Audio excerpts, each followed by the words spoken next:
నమస్తే, welcome to 99 TV. Details చూద్దాం. తెలంగాణ కాంగ్రెస్ లో క్రమశిక్షణ అంశం మరోసారి హాట్ టాపిక్ గా మారింది. మంత్రి కొండా సురేఖకు పీసీసీ క్రమశిక్షణ కమిటీ నోటీసులు జారీ చేసింది. సురేఖ కూతురు సుస్మిత చేసిన వ్యాఖ్యలపై వివరణ ఇవ్వాలని, 3 రోజుల్లో సమాధానం చెప్పాలని కమిటీ ఆదేశించింది. సీఎం రేవంత్ రెడ్డి, రేవూరి ప్రకాష్ రెడ్డిపై సుస్మిత చేసిన వ్యాఖ్యలను కమిటీ సీరియస్ గా పరిగణించినట్లు తెలుస్తోంది. అదేవిధంగా మాజీ మంత్రి చిన్నారెడ్డికి కూడా క్రమశిక్షణ కమిటీ నోటీసులు ఇచ్చింది. వనపర్తి ఎమ్మెల్యేపై చేసిన వ్యాఖ్యలపై 3 రోజుల్లో వివరణ ఇవ్వాలని ఆదేశించింది. వరుస నోటీసులతో తెలంగాణ కాంగ్రెస్ లో క్రమశిక్షణ వ్యవహారం చర్చనీయాంశంగా మారింది. ఈ లోపల మరి ఆయనకి కొంచెం ఆరోగ్యం బాగాలేదు కదా, మరి ఎట్లుంటుందో చూద్దాం. మరి అప్పటి వరకు ఎలక్షన్ వరకు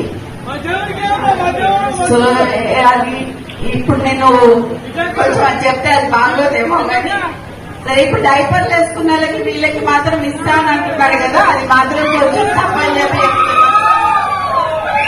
ఆయన ఇప్పటికే నడవలేకపోతున్నాడు, తిరగలేకపోతున్నాడు. ఈయన మరి వృద్ధునికి 80 ఏళ్ళు వచ్చినానికి ఇస్తా అని చెప్పి అంటుంటే హాస్యాస్పదంగా అనిపించి మరి ఈ రోజు రావడం జరిగింది. ఈ రోజు